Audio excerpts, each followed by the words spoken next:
Warahmatullahi wabarakatuh. Alhamdulillah, alhamdulillahillazi hadana lihaza wa ma kunna linahtadiya laula an hadana Allah. Alhamdulillahi rabbil alamin hamdan yuwafi ni'amahu wa yukafi'u mazida. Ashhadu an la ilaha illallah wahdahu la sharika lah wa ashhadu anna sayyidana Muhammadan abduhu wa rasuluh. اللهم صل وسلم على سيدنا محمد مفتاح باب رحمة الله عدد ما في علم الله صلاة وسلاما دائمين بدوام ملك الله وعلى آله وصحبه عدد كل ذرة ألف مرة. اللهم صل وسلم على نور الأنوار وسر الأسرار والترياق الأغيار ومفتاح باب اليسار سيدنا ومولانا محمد المختار وآله الأطهار وأصحابه الأخيار عدد نعم الله وإفضاله. سبحانك لا علم لنا إلا ما علمتنا إنك أنت العليم الحكيم. رب اشرح لي صدري ويسر لي أمري واحلل عقدة من لساني يفقه قولي. أستغفر الله العظيم الذي لا إله إلا هو الحي القيوم وأتوب إليه. أما بعد. Alhamdulillah, kita kembali pada pembacaan kitab Safinatun Najah, di mana semalam telah kita membicarakan ataupun selesai membicarakan berkenaan dengan pembahagian jenis air, iaitu air itu mempunyai 3 jenis. Yang pertama dinamakan air yang suci lagi mensucikan, ataupun bahasa Arabnya at-tahur. Air yang jenis yang pertama ini ada 2 kategori. Yang pertama air yang tidak makruh untuk digunakan, dan yang kedua air yang makruh untuk digunakan, iaitu terutama sekali ketika mana air itu adalah air yang dijemur atau air al-musyammas. Kategori yang kedua dinamakan air yang suci tetapi ia tidak mensucikan, iaitu dikenali juga dengan air al-musta'mal, iaitu air yang digunakan, yang telah digunakan untuk perkara yang wajib, seperti mandi hadas dan juga wuduk yang wajib. Dan yang ketiga adalah berkenaan dengan air yang ketiga adalah air mutanajjis, atau iaitu air yang telah bercampur dengan najis. Jadi yang telah kita rumuskan semalam berkenaan dengan pembahagian jenis air, begitu juga hukum menggunakan air. Baik, dalam banyak-banyak air yang paling afdal sekali, air yang paling mulia sekali adalah air yang pernah keluar daripada jari baginda Nabi SAW. Air ini air yang paling mulia totally, alal mutlaq, alal itlaq, bermakna overall air yang paling mulia sekali adalah air yang keluar daripada jari baginda Nabi SAW. Ada dalam satu peperangan itu, dalam perjalanan pergi ke satu tempat pada peperangan tersebut, di mana baginda Nabi SAW menghulurkan jari, minta sahabat bawakan baldi. Kalau bahasa kita lah, maka Nabi hulurkan tangan, keluar air daripada jari Nabi SAW. Ini di antara mukjizat Nabi SAW, dan juga kita sedia maklum setelah itu adalah air Zam-Zam. Baik, jadi itulah berkenaan dengan air. Jadi sekarang ini masuki bab yang kedua, bab yang seterusnya berkenaan dengan bab istinja. Faslun syurutu ijza'il hajari samaniyah. Syarat menggunakan batu-batu untuk dijadikan sebagai istinja itu ada 8. Awal sekali perlu kita ketahui istinja itu, pengertian istinja terlebih dahulu. Al-istinja lughatan al-qat'u, bermakna memutus ataupun terputus, ataupun boleh dikenali juga sebagai menghilangkan sesuatu yang mendatangkan mudarat. Ini istinja dari sudut bahasa, menghilangkan sesuatu yang mendatangkan mudarat. Adapun mengikut syarak adalah menghilangkan setiap najis yang keluar daripada kubul ataupun dubur. Menghilangkan najis yang keluar daripada kubul ataupun dubur dengan air ataupun batu. Baik. Jadi apabila kita membicarakan berkenaan dengan beristinja menggunakan batu, bukan bermakna literally batu saja. Batu dan yang seumpama dengannya, seperti tisu, daun-daun, kertas dan sebagainya. Ini hukumnya, hukum dengan hukum batu, ada syarat-syarat yang kita akan dengar nanti. Baik, hukum beristinja ini juga, dia ada beberapa hukum. Yang pertama adalah wajib. Ini secara umumnya, hukumnya adalah wajib. Bila jadi wajib tu, apabila yang keluar daripada kubur ataupun dubur najis yang lembab. Mohon maaf, ataupun najis yang basah. Jadi kalau keluar, maka wajib untuk dia itu beristinja. Baik. Jadi bermakna, kalau dia tak istinja, bermakna solat dia tidak sah. Wuduknya tidak sah kerana dia masih membawa najis. Kemudian, yang kedua adalah sunat. Jika mana keluar daripada kubur ataupun dubur benda yang keras, benda yang tidaklah basah ataupun tidak lembab. Seperti kalau keluar batu, keluar ulat, maka ini sunat saja istinja. Begitu juga dengan air mani, maka hukumnya hanya sunat saja untuk beristinja. Yang ketiga adalah makruh.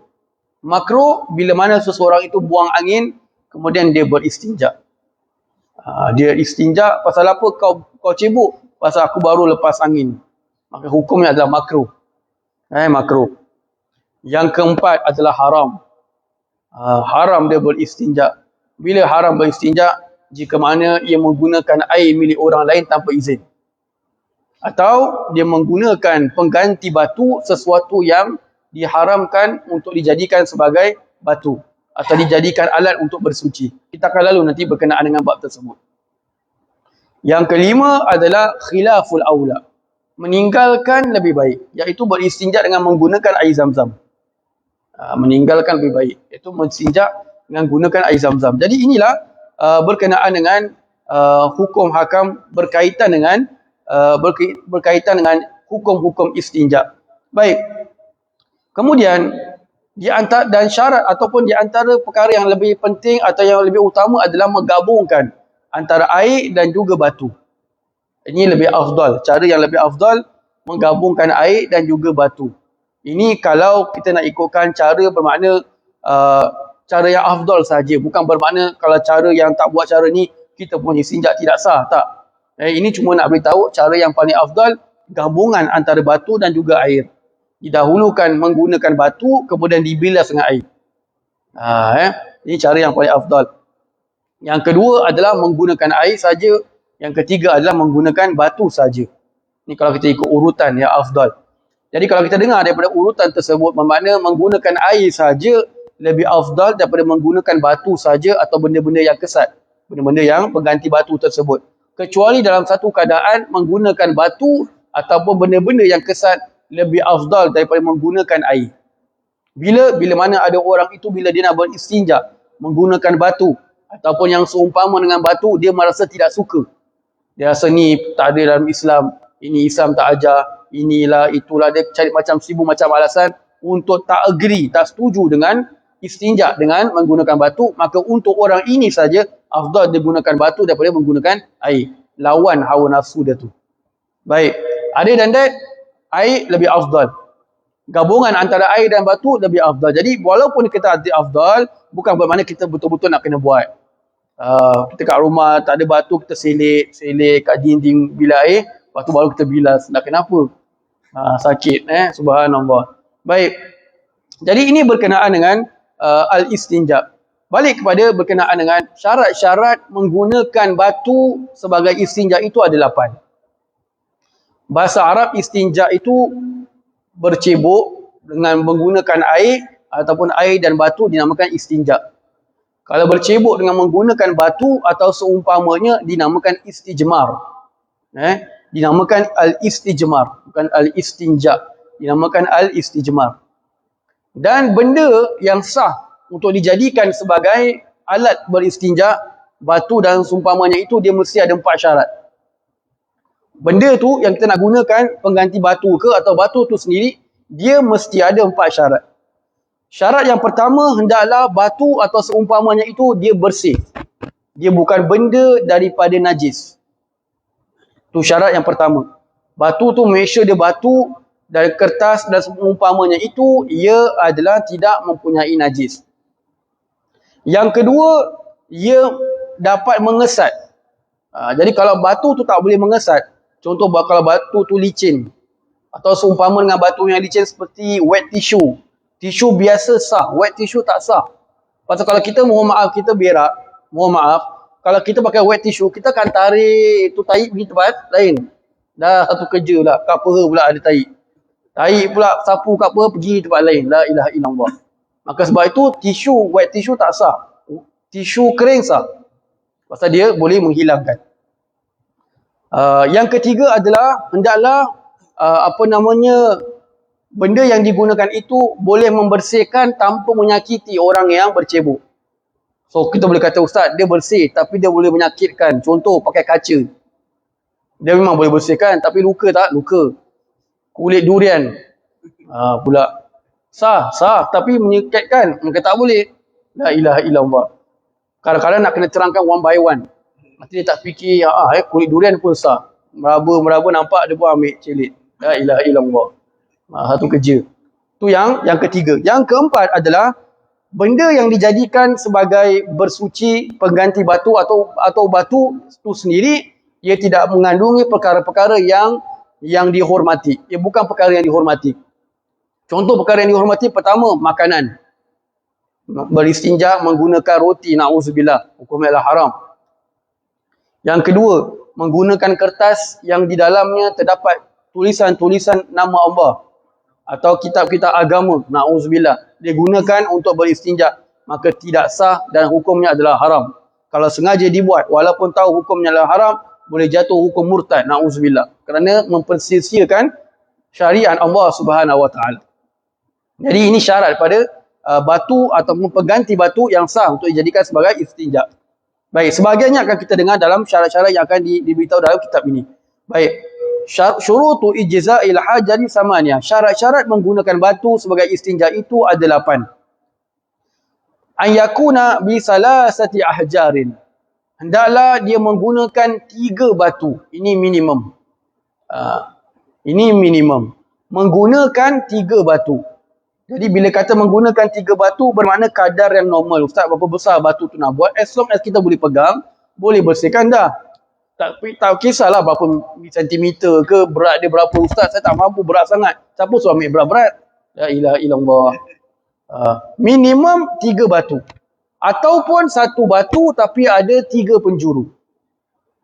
Batu tu agak lebar, dia ada 3 penjuru, maka kita boleh pakai 1 kali sapuan pada setiap penjuru. Baik. Jadi ini minimum. Kalaulah dah menggunakan 3 batu tak bersih juga, maka ditambah lagi. Begitulah seterusnya. Kalau dah sampai 20 batu pun tak bersih-bersih, pergi keluar sudah pergi ambil air dah habis. La ilaha illallah. Baik. Itu yang pertama. Yang kedua, hendaklah dia dapat membersihkan tempat keluar najis tersebut, iaitu kemaluan, kubul ataupun dubur. Baik, ni jelas tadi dijelaskan. Kemudian wa ayunqiyal mahal. Kemudian yang ketiga, wa an la yajiffan najis. Hendaklah najis itu belum kering. Pasal kalau dia dah kering, kita nak menggunakan batu susah, dia tak boleh hilang. Tapi kalaulah dengan batu itu kita yakin walaupun dia dah kering atau semi kering boleh hilang, maka tak mengapa. Tak mengapa.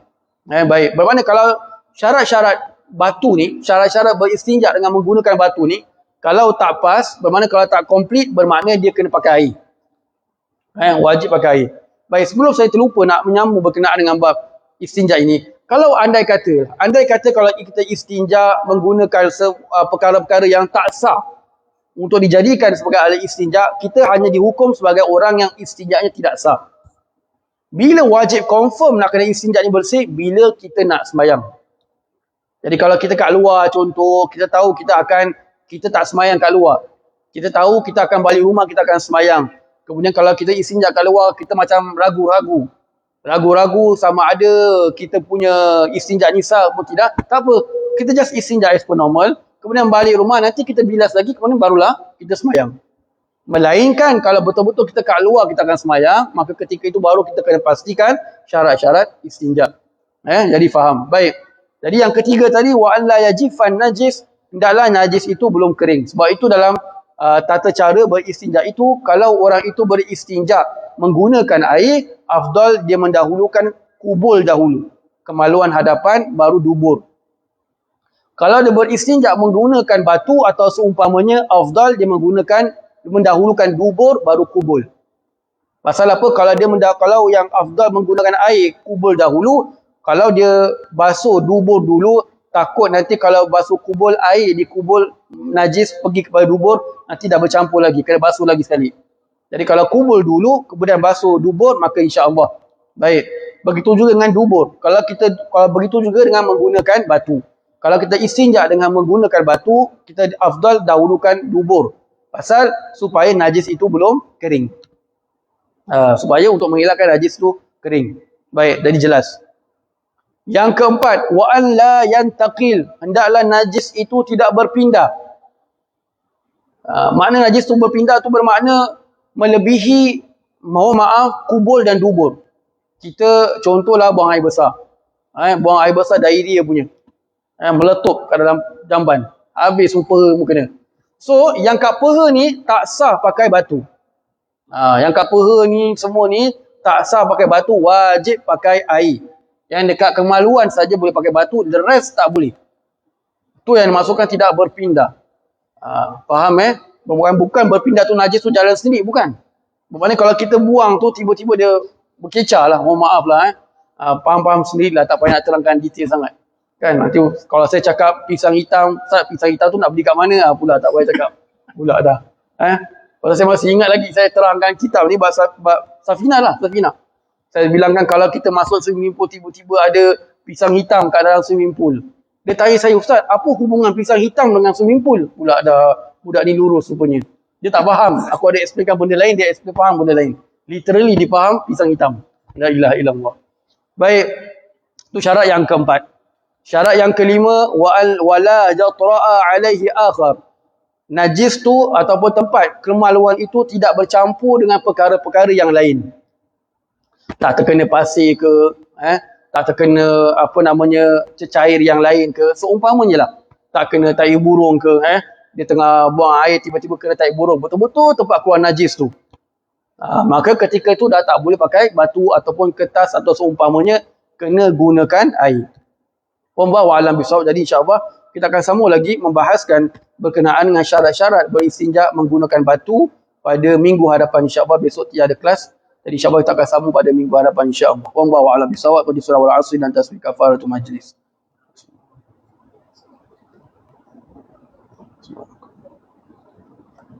آمين آمين آمين يا رب العالمين. ربنا تقبل دعاءنا وأعمالنا وصلاتنا إنك أنت السميع العليم وتب علينا يا مولانا إنك أنت التواب الرحيم. دعواهم فيها سبحانك اللهم وتحيتهم فيها سلام وآخر دعواهم الحمد لله رب العالمين. تقبل الله منا ومنكم.